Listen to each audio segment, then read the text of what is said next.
네, 여러분 안녕하십니까. 덕꿀입니다. 오늘도 일요일 저녁입니다. 10시 12분을 가리키고 있고요.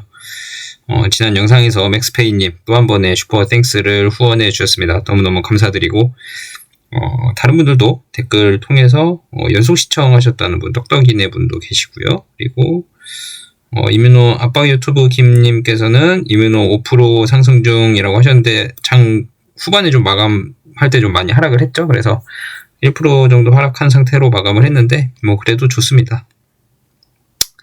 그리고 덕골님 팬께서 언급되셔서 좋다 그러셨고요. 언급 자주 되실 겁니다. 감사드리고요. 맥스페이님 슈퍼땡스 다시 한번 감사드립니다.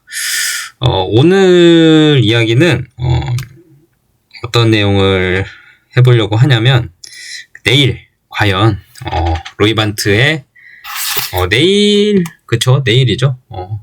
제가 영상을 한 번 더 찍을 시간은 있을 것 같은데 내일 저녁, 그러니까 우리나라 시간으로는 화요일 새벽쯤이거든요.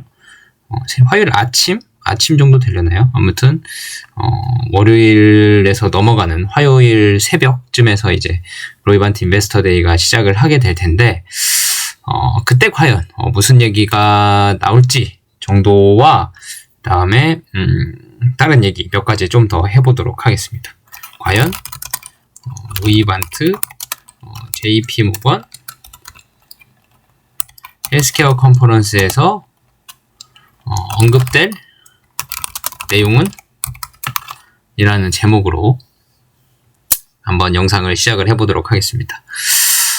과연 로이반트가 JP모건 헬스케어 컨퍼런스에서 어떤 내용이 나올까요? 여러분들은 좀 생각을 해보신 게 있으실까요? 일단은 테드 유효성 발표 같은 것도 솔직히 있을 수도 있고요. 그런 거죠. 바토클리맙 TED 임상 첫 번째, 두 번째 임상 중에 첫 번째 임상에 대한 데이터 발표까지는 아니더라도 언급 정도는 할 수 있겠다. 그러니까 그런 뭔가 발표 자료가 아니고 뭔가 언급 같은 거죠. 예를 들어서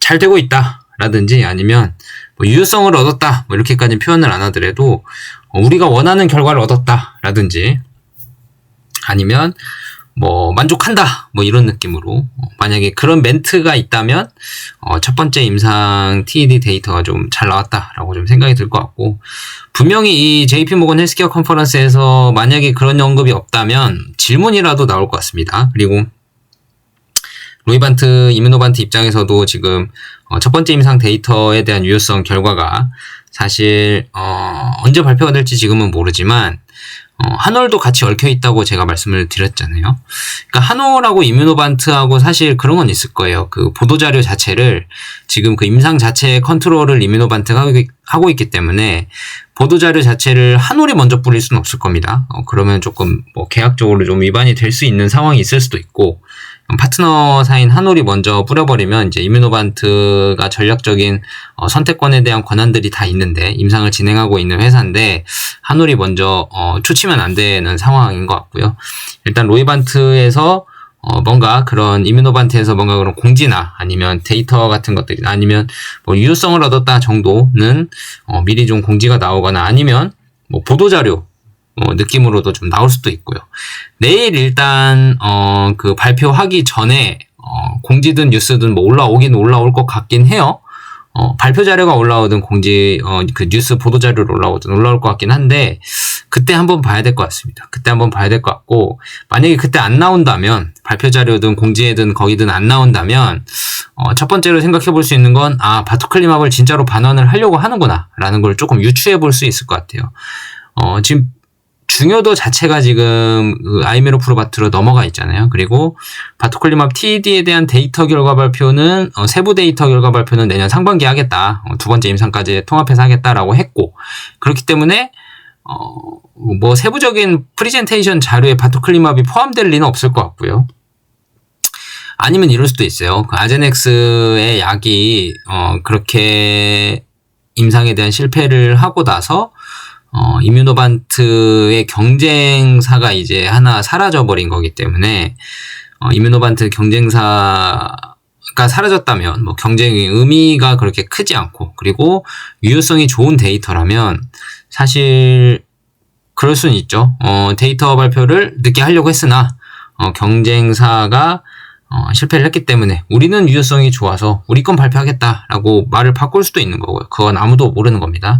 하지만 지금 딱 나와 있는 팩트대로 한다면 경쟁사를 알제넥스로 생각 안 하고 태페자로 생각할 수도 있으니까 암젠은 태페자라고 생각을 할 수도 있으니까 그 경쟁사에 대한 리스크를 태페자라고 생각을 한다면 지금도 굳이 발표를 해야 할 상황은 아닌 거죠. 그렇기 때문에 세부 데이터는 이제 안 나올 거라고 지금 팩트 차원에서 보면 그렇게 생각을 해야 될 것 같고요. 유효성에 대한 언급, 그러니까 발표 자료, 보고서, 발표 자료에는 아마 안 실릴 것 같고, 보도 자료나 아니면 뭔가 질문에 의한 답변이든지 아니면 로이반트나 이뮤노반트 CEO가 나와서 발표를 할 때 뭔가 그 TED에 대한 잠깐의 언급에서 분위기나 뉘앙스를 좀 봐야 될 것 같아요. 그런 뉘앙스가 만약에 조금 긍정적이라면 TED 임상이 유효성이 성공을 했구나 라고 좀 생각을 하고 주가가 반응을 할 수도 있는 거고요.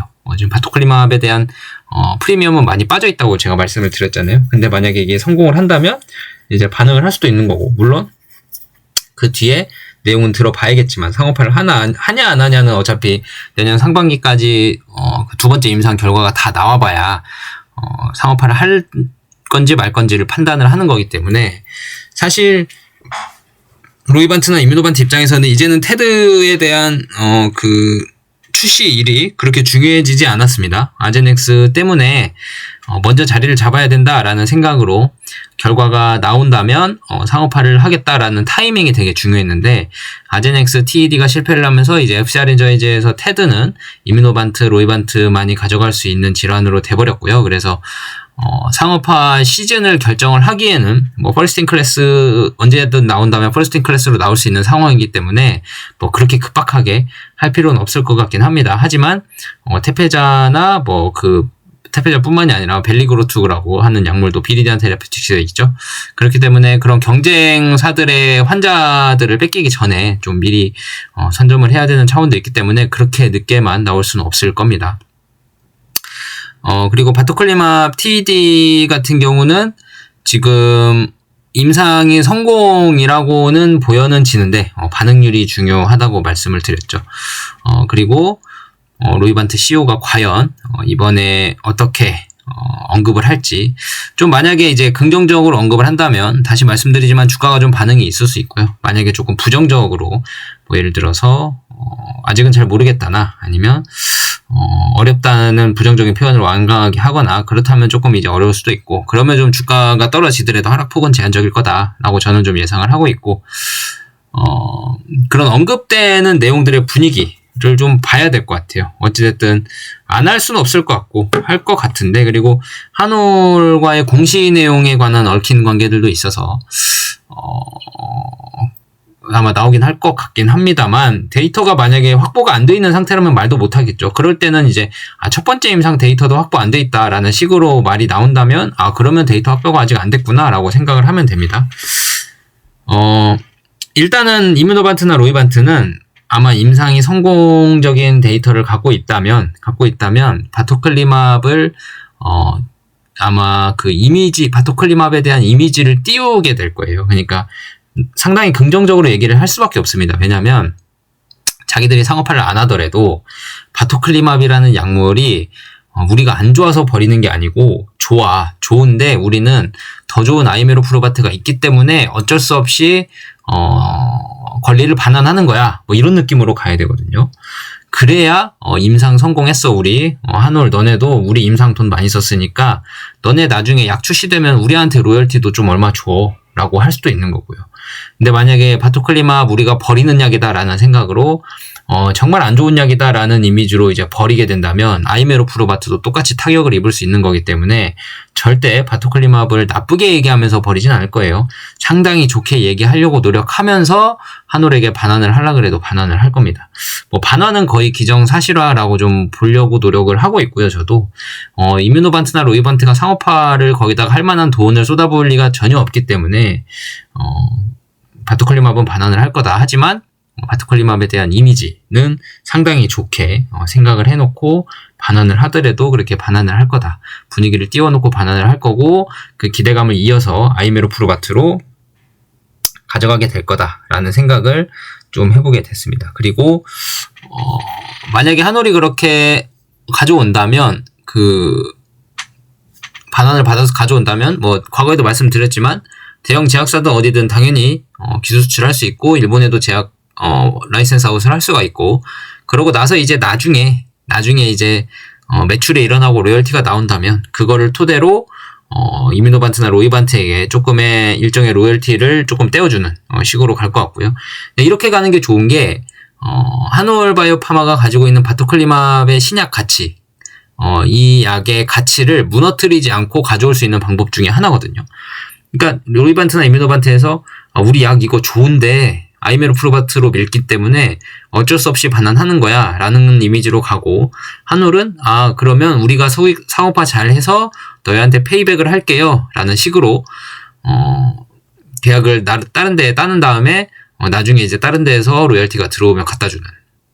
그러면 이제 나중에 로열티 일부가 조금 빠져나가는 거 아니냐 하지만 다른 대형 제약사의 로열티를 더 받아버리면 되거든요. 그러니까 지금 한올바이오파마는 이뮤노반트의 로열티를 받을 게 약 10%에서 15% 정도로 생각을 하고 있는데 그 기업 가치를 훼손하지 않을 정도. 그러니까 다음에 대형 제약사한테 팔 때는 이미 3상에 완료된 무위험 신약이거든요. 그러니까 상당히 높게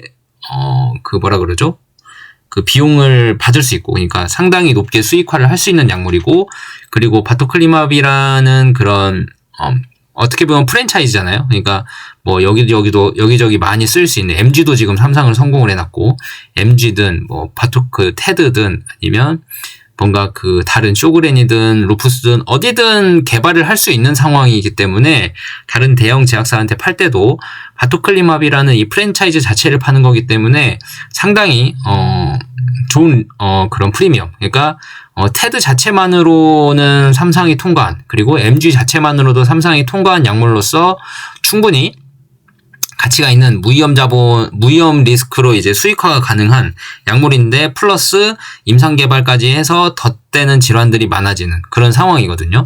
그렇기 때문에 나중에 다른 대형 제약사에 팔더라도 비싸게 팔 수 있습니다. 비싸게 팔면 지금 이뮤노반트에서 받을 로열티 10%에서 15% 사이의 로열티를 다른 제약사에는 더 크게 붙여서 팔 수가 있고요. 그러면 지금보다는 더 좋은 계약을 하기 때문에 지금보다 가치가 떨어질 일은 없죠. 그렇죠?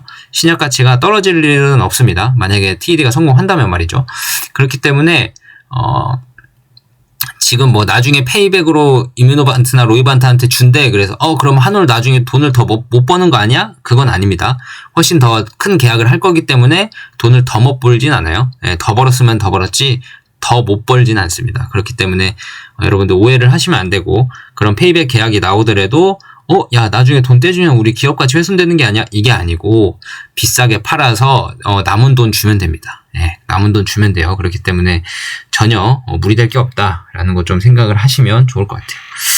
지금 가격이 사실 내일 이제 하루 거래하고 이제 JP모건 헬스케어 컨퍼런스 하고 1월 13일에 이제 JP모건 헬스케어 컨퍼런스의 영향을 반영을 하게 될 텐데, 뭐 세론이 나올 수도 있습니다. 뭐 별 내용이 없을 수 있어요. 뭐 바토클리맙 내용도 별 내용이 없고, 뭐 다른 내용들 뭐 아이메로프로바트든 뭐든 그런 내용이 별 내용이 없으면 뭐 세론이 나올 수도 있죠. 지금 JP모건 헬스케어 컨퍼런스 기대감이 없다 그러면 거짓말이니까요. 다 어떤 바이오 종목이든 JP모건 헬스케어 컨퍼런스에 대한 기대감으로 인한 주가 상승분은 상당히 어느 정도는 다 있습니다. 다 있기 때문에 이미 저희 지금 금요일에 한번 많이 떨궜잖아요. 한올이.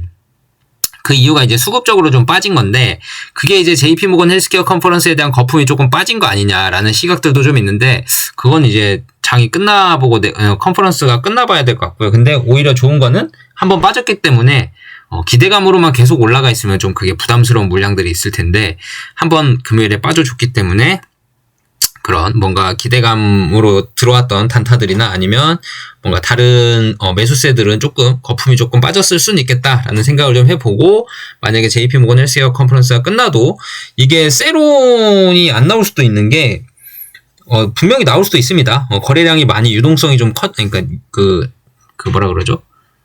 하루 동안의 변동폭, 그런 그런 변화율, 주가 변화율이 좀 높을 수는 있어요. 근데, 지금 이뮤노반트든 로이반트든 자체가 지금 이뮤노반트도 JP모건 헬스케어 컨퍼런스에 대한 주가 상승분의 기대감을 반영하고 있을 수는 있어요. 그래서 그런 JP모건 헬스케어 컨퍼런스 끝나고 주가가 어떻게 될지 모르겠지만 아무튼 지금 시가총액을 따져보면 사실 지금 전고점 57,100원 정도 됐었죠. 그 전고점 꼬리 달고 내려온 그 전고점을 넘어가도 사실 문제가 없는 주가다. 지금 상황에서 봐서는 시가총액 자체가 57,100원이 딱 거의 한 3조 원 정도 되는 거더라고요. 시가총액이 3조 원 넘어가도 사실 지금 할 말이 없다. 왜냐면 지금 이뮤노반트 시총이 어제 좀 빠졌긴 했지만 좀 오른 상태에서 빠졌기 때문에 아마 제가 지금 시총을 보려고 하고 있는데요.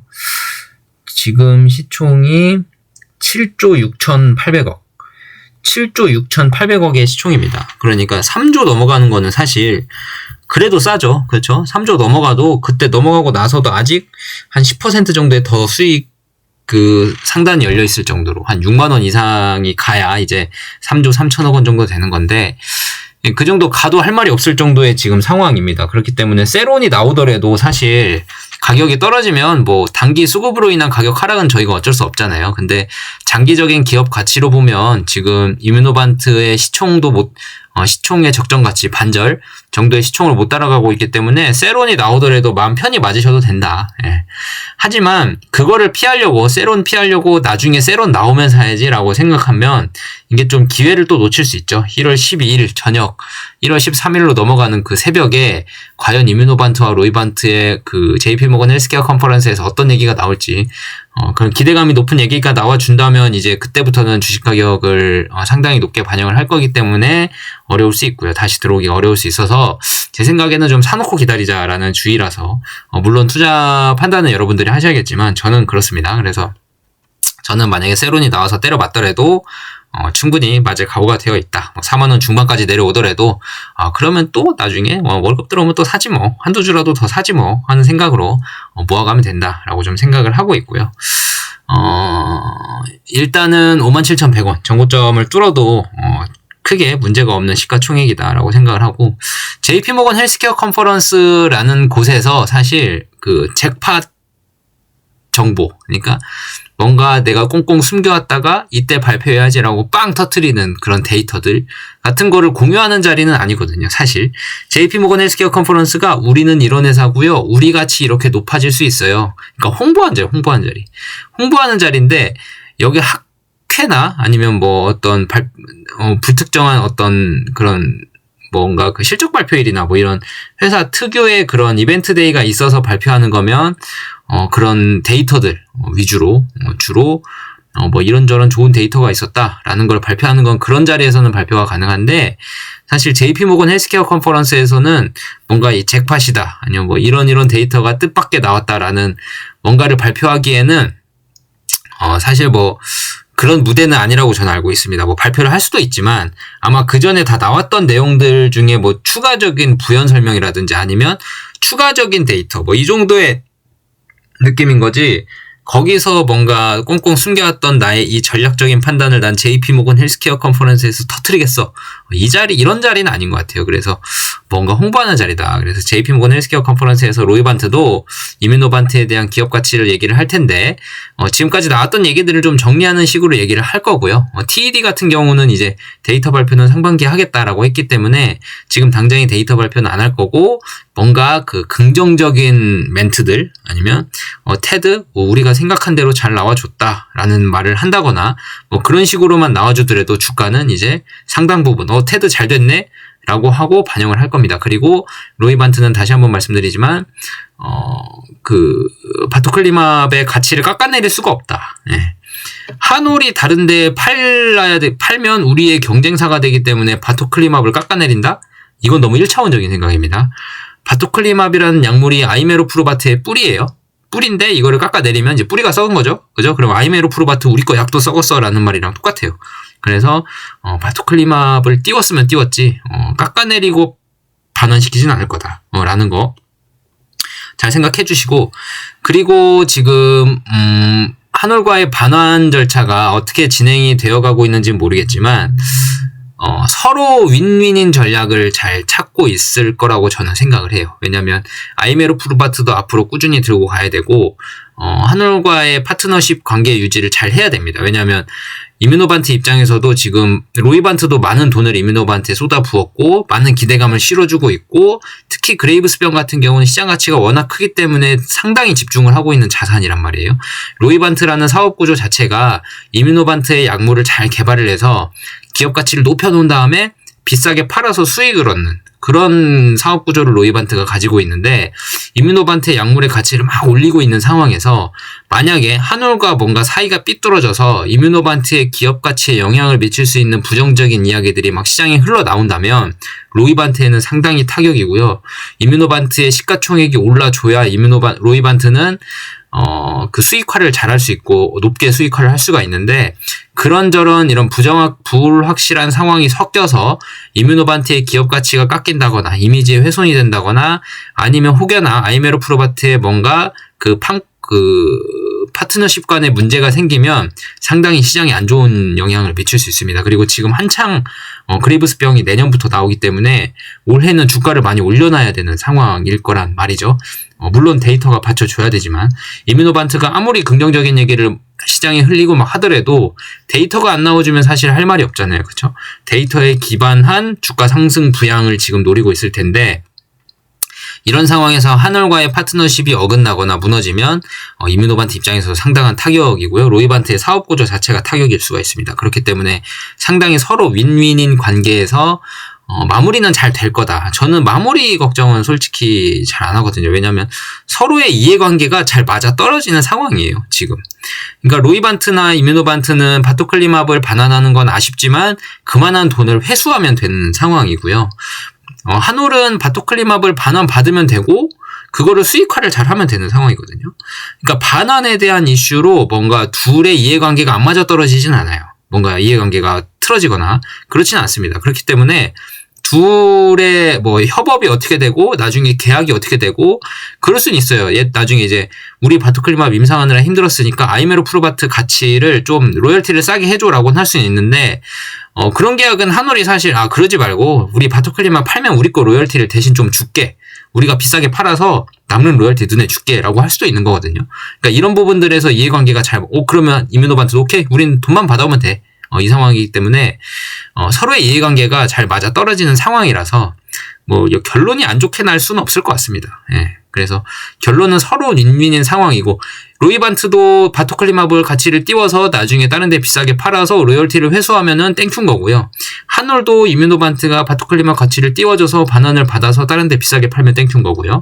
그렇기 때문에 서로의 이해관계는 잘 맞아 떨어진 상황이다. 그래서 테드 결과가 좋다고 하고 반환이 잘 된다면 서로 윈윈인 계약을 통해서 이 역경을 이겨나올 수 있다라는 생각을 충분히 가지고 있고요.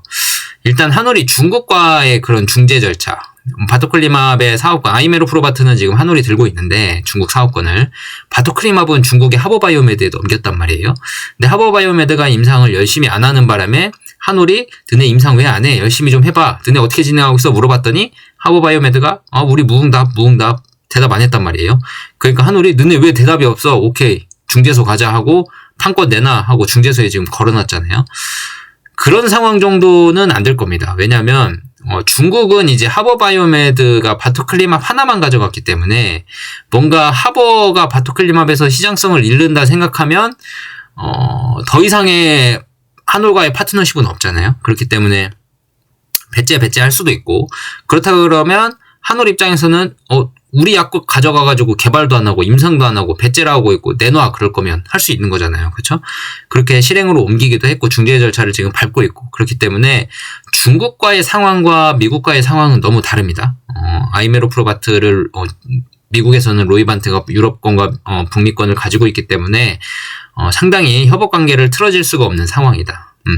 나중에 아이메로 프로바트 만약에 파트너십이 틀어져서 아이메로프루바트까지 문제가 된다면 이거는 로이반트, 이뮤노반트의 그런 뭔가 그 사업 자체를 잃어버릴 수 있는 상황이기 때문에 미국은 절대 손해보는 일 안 하려고 하겠죠. 기업들은. 그렇기 때문에 파트너십이 틀어지는 건 사실 너무 소설 같은 이야기가 될 것 같고요.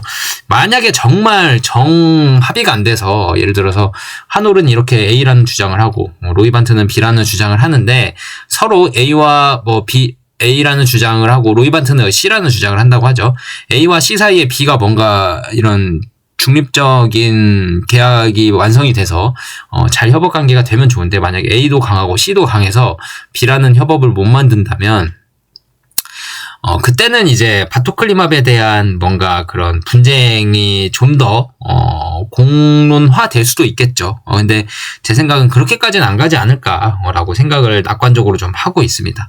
이게 너무 낙관적으로만 생각하면 안 좋긴 하지만 객관적으로 봤을 때도 이해관계가 서로 맞아떨어지는 상황이기 때문에 서로 손해볼 짓을 뭐하러 하겠어 라는 생각입니다. 그래서 서로 얻을 게 없잖아요. 만약에 바토클리맙이 공론화가 되고 막 분쟁 이슈가 또 터지고 하면 로이반트 입장에서도 이뮤노반트라는 회사가 약을 사와서 약을 만들더니 임상 다 성공했는데 상업화는 안 하고 반환시키려 했더니 막 어떤 조건을 제시를 하고 계약이 안 된다 그러면 다른 반트 회사들도 많고 앞으로 세울 반트 회사들도 많거든요. 뭐 이럴 수도 있어요. 예를 들어서 한올의 그 HL192 있잖아요. 파킨슨병 치료제. 그거를 로이반트에서 야 그러면 우리 바토클리맙 그냥 다 줄게.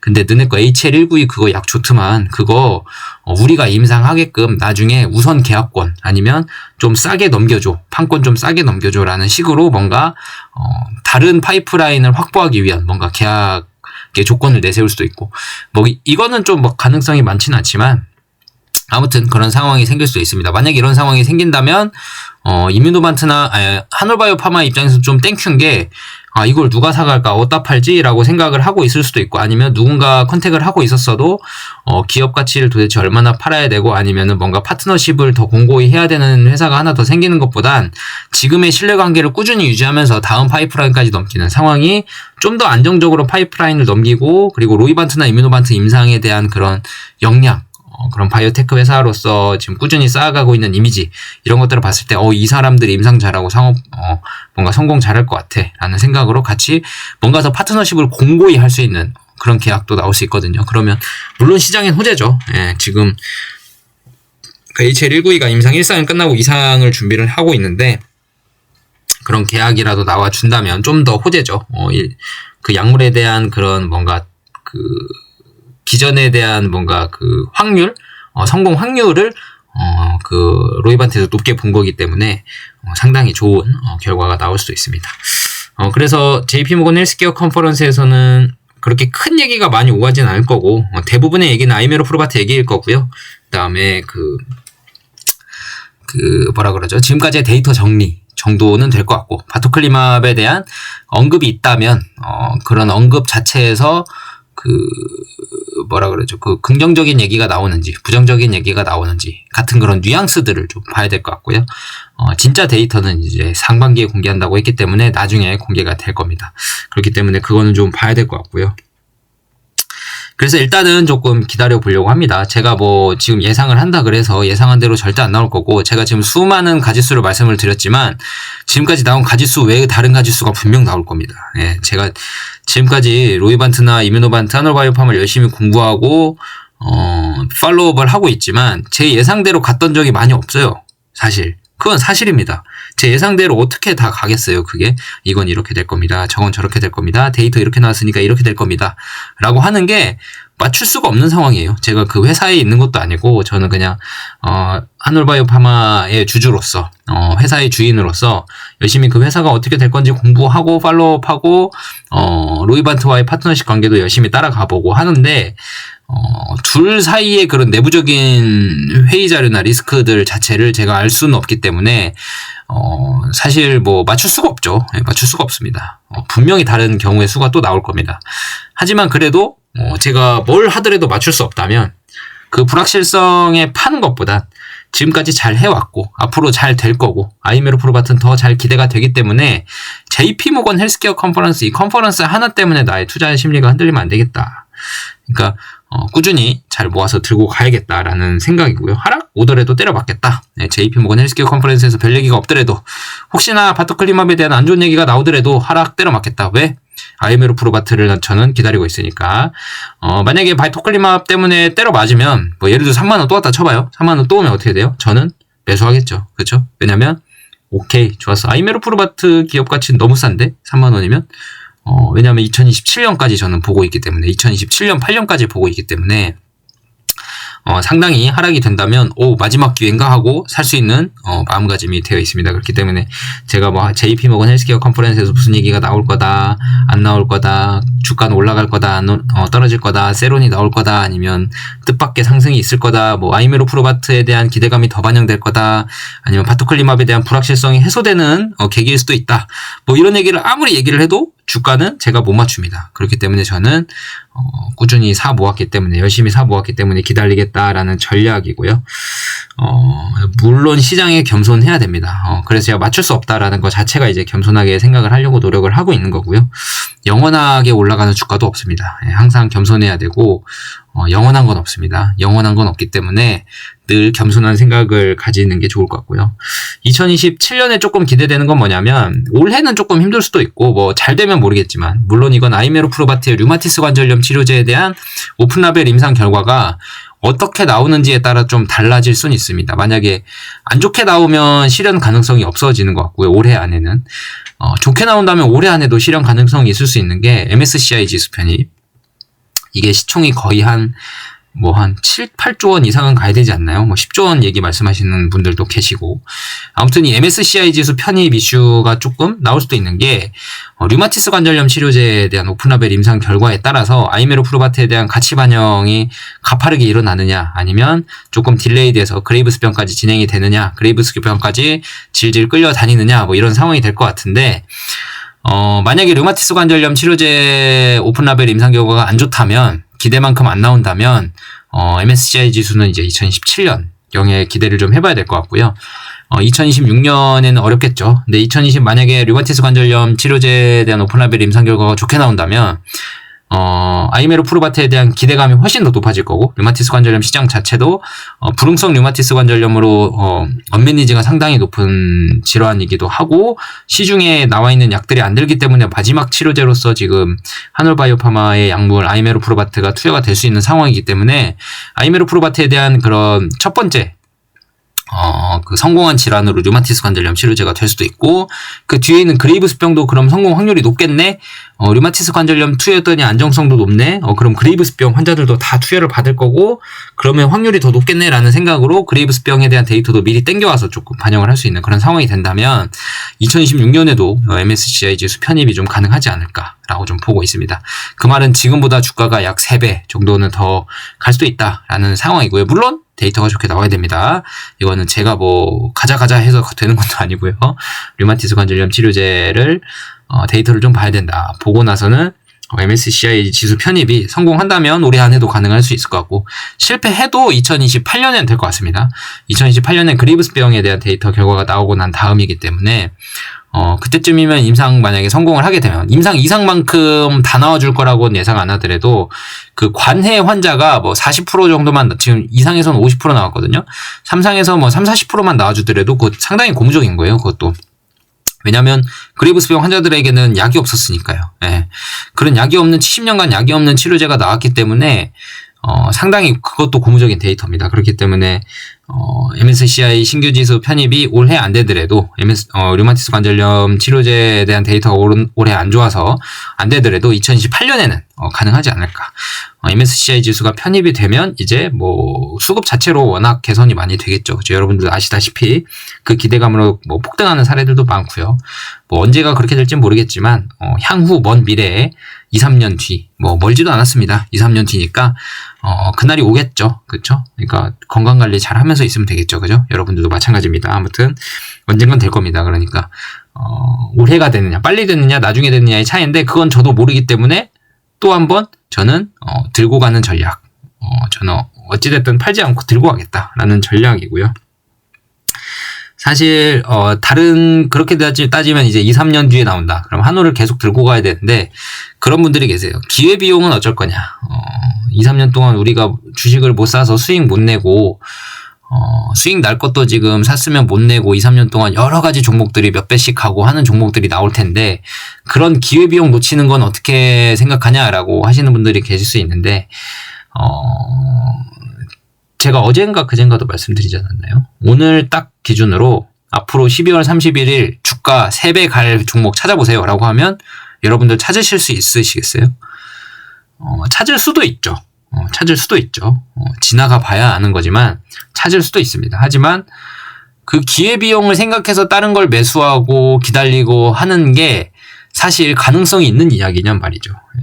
제가 방금 전에도 말씀드렸죠. 겸손해야 한다고. 시장을 예측을 할 수는 없습니다. 얘가 10,000원인데 1년 뒤에 30,000원 갈 거야를 물론 기업 가치가 저평가돼 있고 뭔가 그런 호재들이나 아니면 그 펀더멘털이 뚜렷하고 그래서 가능성이 높은 회사들을 내가 찾아볼 수는 있어. 찾아볼 수는 있어.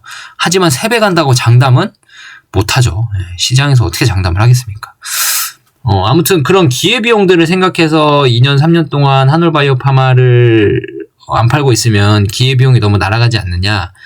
전 사실 그 기회비용이라는 말도 저희가 쪽집게 도사도 아니고 주가를 못 맞추는데 그 기회비용을 어떻게 다 살릴 수가 있는지도 궁금합니다. 그거는 아마 글쎄요. 이 사후적인 논리지 기회비용 생각해서 다른 걸 먼저 살게라고 하면 뭐 투자 판단은 본인이 하는 거니까 뭐 많이 제가 뭐 어떻게 뭐라고 말씀을 못 드리겠지만 그 기회비용이 꼭 맞을 거라는 보장 자체가 없기 때문에 상당히 어려운 판단입니다. 그래서 저는 제가 잘 알고 제가 좋아하는 회사를 열심히 사서 모으겠다의 투자 철학이 끝인 거지 그런 나머지 회사들의 수익을 한올보다 더 높은 수익이 나올 가능성이 높은 회사들은 있겠죠. 그리고 충분히 다 나올 겁니다. 그런 회사들.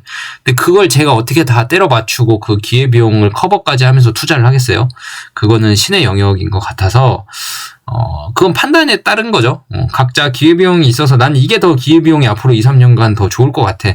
앞으로 2, 3년간 AI 좋다는데 AI 더 살래 하시는 분들은 그게 또 맞을 수도 있어요. 뭐 틀릴 수도 있고. 그건 아무도 모르는 겁니다. 근데 본인의 선택인 거죠. 그게 기회비용이 더 좋을 것 같으면 그거 하시는 거고요. 만약에 저처럼 나는 다른 회사들은 잘 모르고 한올을 좀 알고 좀 알면 안 되긴 하죠. 아무튼 뭐 한올을 잘 알고 있고 내가 좋아하는 회사고 앞으로 잘 될 것 같은 회사야. 라고 생각을 한다면 그런 기회비용 좀 포기하고 분명 이 회사보다 더 높게 올라갈 주가들 많겠죠. 그런 주가 2년 동안 올라가는 거 내가 맞출 수 없으니까 포기하고 나는 내가 좋아하는 회사 열심히 사 모아서 2028년에 그 수익 온전히 노릴래 하는 생각이 제 생각인 거고 다른 분들 기회비용 생각하시는 분들 한번 다른 투자 하시는 것도 뭐 추천드립니다. 무엇을 사실지는 모르겠지만 본인 투자 철학이 그게 맞다면 추천을 드리고요. 그만큼 저는 좀 돈 더 좀 늦게 벌겠다는 생각인 거죠. 뭐 문제 없잖아요. 제 돈 제가 늦게 벌겠다는데 무슨 문제가 있겠습니까?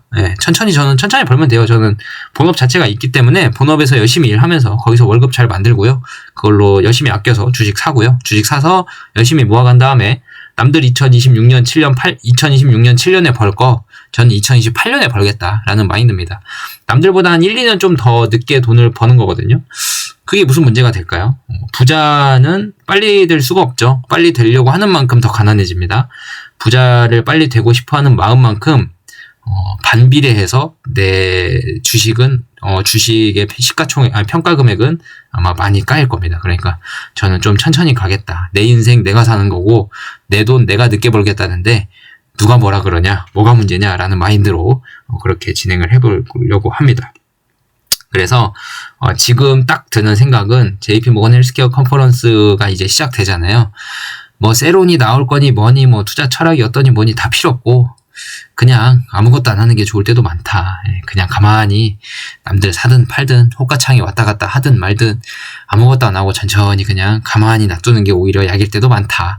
이럴 때는 시장과 좀 멀어지는 것도 방법이에요. 앞으로 지금 남은 일주일은 그냥 딱 일주일만 내 인생에 일주일 동안 주식장 본다고 뭐 달라질 것도 없고 내가 주식장 본다고 주가가 올라가는 것도 아니고 내가 주식장 안 본다고 떨어지는 것도 아니고 그러니까 지금 JP모건 헬스케어 컨퍼런스 이후에 뭐 세론이 나오네 만에 하는 일이 많은데 한 일주일간 주식창에서 좀 멀어지자라는 생각으로 그 사이에 내가 지금 하고 있는 일 아니면 내가 눈여겨보고 있는 회사, 다른 회사들 그런 회사들을 공부하는 시간으로 생각을 하자. 뭔가 더 깊이 파보자라는 생각으로 이번 일주일을 좀 추풍낙엽이 많을 수도 있는데 아무튼 이번 일주일을 그렇게 지나가신다면 일주일 뒤에 딱 봤을 때 주가가 어느 정도 가 있는지 보고 그러면 지금 이 가격이면 사도 되겠는데 하는 가격이 있을지 아니면 아이고 이렇게나 많이 올랐어? 라는 생각의 가격이 돼 있을지 아니면 지금의 가격 그대로 유지할 수도 있고요. 유지하면 땡큐죠. 달라질 게 없으면 아무튼 그런 상황이 될 수도 있으니까 그냥 아무것도 안 하는 게 좋을 때도 많습니다. 뭔가 제가 행동을 옮기는 순간 안 좋을 때도 많고 어떤 펀드 매니저들도 다 고수라는 분들 주식의 고수는 없지만 고수라는 분들도 다 빨리 팔아서 문제인 경우도 있을 거고요. 늦게 못 팔아서 문제인 경우들도 다 있을 거고요. 주가를 어떻게 알겠어요. 그쵸? 우연히 팔았을 때 고점인 경우는 있지만 내가 고점인 걸 알고 판 적이 한 번도 없죠. 그쵸? 행동이 옮기는 게 오히려 손해일 때가 많았습니다. 행동이 옮기는 게 오히려 손해일 때도 많았고 아무것도 안 하는 게 오히려 이득일 때도 많았습니다. 여러분들 다 공감하시겠습니다. 그죠? 오늘 영상 이것으로 마치겠습니다. 과연 로이반트 JP모건 헬스케어 컨퍼런스에서 언급될 내용은 이라는 내용으로 이제 영상을 말씀을 드렸는데 지켜봐야겠죠. 내일이랑 내일 모레 한번 지켜보고 만약에 새벽에 발표가 되면 제가 발표된 내용을 영상을 찍고 출근을 할 수 있으면 좋겠는데 그게 좀 어려울 수도 있어요. 그러면 그날 오후에 찍어야 되거든요. 그래서 JP모건 헬스케어 컨퍼런스에 대한 피드백이 최대한 빨리 새벽에 할 수 있으면 하겠지만 늦어질 수도 있다는 점, 그 점 좀 양해 좀 해주시기 바랍니다. 저도 주식을 하면 이거 영상 찍으면서 본업을 출근을 못하면 안 되잖아요. 그렇기 때문에 최대한 빨리 찍으려고 제가 노력은 하겠습니다만 지금까지 제 영상 봐오신 분들은 아실 거예요. 제가 새벽에 영상 찍어서 올리고 막 그랬던 거 최대한 빠르게 해보겠습니다만 물리적으로 불가능할 수도 있습니다. 그러면 그날 저녁에라도 최대한 빠른 피드백을 하기 위해서 아니면 그날 오후에라도 최대한 빠른 피드백을 하기 위해서 노력을 하는 그런 모습을 보여드리도록 하겠습니다. 영상 끝까지 시청해주셔서 너무 감사드리고요. 좋아요, 구독하기 꼭꼭 눌러주시고 댓글 한마디도 힘이 됩니다. 댓글 편하게 달아주시고 질문 있으신 분은 질문 남겨주시면 제가 다음 영상에서 답변 드릴 수 있는 부분은 답변을 드리겠고요. 그리고 이 정도입니다. 네, 앞으로 열심히 하도록 더 하겠습니다. 그리고 마지막으로 맥스페이님 슈퍼땡스 너무너무 감사드리고요. 다른 분들도 잘 부탁드리도록 하겠습니다.